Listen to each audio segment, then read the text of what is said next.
kumanaan kamid ah qaybaha bulshada ee gobolka Togdheer ayaa si ballaaran u soo dhaweeyay Mujaahid axmed mire maxamed oo kamid ah mujaahidiintii u soo halgantay dalkani Soomaaliland mas'uuliyiinta kala duwan ee dawladda mujaahidiin aqoon-yahano haween dhalinyaro iyo dadweyne tiro badan ayaa mujaahidka kaga hortagay duleedka degmada Sheekh gobolka Saaxil qaybaha dadweynaha ayaa laamiga hareerihiisa la tagnaa caleemo qoyan iyo sawirada Mujaahid axmed mire maxamed iyagoo ku dhawaaqay eraya ay kamid yihiin mujaahid ku soo dhaw magaalada Burco mujaahidka iyo waftigiisa ayaa ku nasay degmada Qoyto ee magaalada Burco jirta 25 kiiloomitir oo dhanka waqooyi ah qadar minida ugu horeynba waxa madasha soo dhaweynta ka hadlay maayir ku xigeenka degmada Burco maxamed xasan jaamac xoday iyo sidoo kale siyaasi Salabaan Ibrahim oo mujaahidka ku soo dhaweeyay gobolka Togdheer iyo magaalada Burco waliba maalin buu lahaa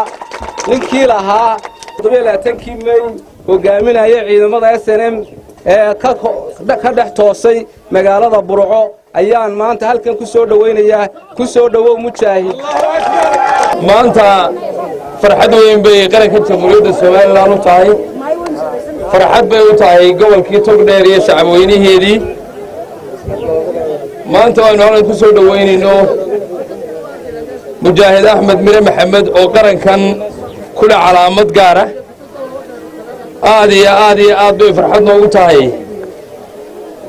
Mujaahid axmed mire ku soo dhawow gobolkaagii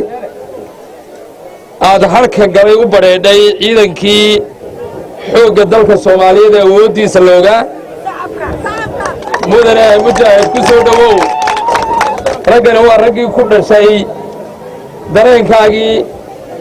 iyo mujaahidnimadaadii iyo awooddaadii koob intaasoo nin oo halkaa taagan waa min 20 jir ama waa min 30 jir ma jirin maalintii ay kugu dhalatay inaad heriyada gumaysiga ka dulqaado ilaahay baan ugu mahad celinaa inaad maanta nagu soo noqotay adigoo caafimaad qaba waxaan kugu bishaaraynaa ujeedadii iyo qarannimadii iyo horumarkii aad lahayd maanta reer Soomaaliland inay halkii aad ku hamiyeysay marayso waxaan u baahanahay fikirkaaga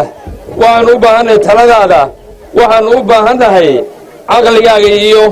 iyo manfacaaga wixii maanta Ilaahay subxaanahu wa ta'aala uu kugu simay ugu dambeyntii Mujaahid axmed mire maxamed ayaa goobtaasi kala hadlay dadweynihii tirada badnaa ee soo dhaweeyay isagoo uga mahadnaqay sida milgaha iyo maamuuska leh ay u soo dhaweeyeen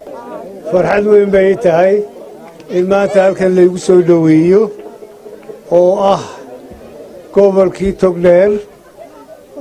oo aan hore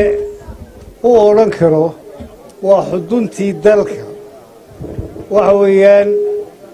halkan waa halkii la tilmaamayo ka dhacay waxaan leeyahay ku soo dhawaada waxa weeyaan dadkaygii baan u imid dalkaygii baan imi waan idinla joogaya haddii alla idmo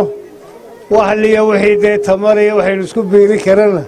waa ka wada tashan doonaa isku soo wada duubay maantika Mujaahid axmed mire maxamed ayaa ku soo beegmaysa 30 sano kadib dharaartii uu soo galay isagoo hogaaminaya ciidamada dib u xiraynta ee SNM gudaha magaalada Burco 27 May 1988 mujaahidku inta uu ku sugan yahay magaalada Burco ayaa la filayaa inuu kulamo kala duwan la qaato qaybaha kala duwan ee bulshada Cabdiraxmaan Ciise wararka telefishinka caalamiga Soomaali Cable Burco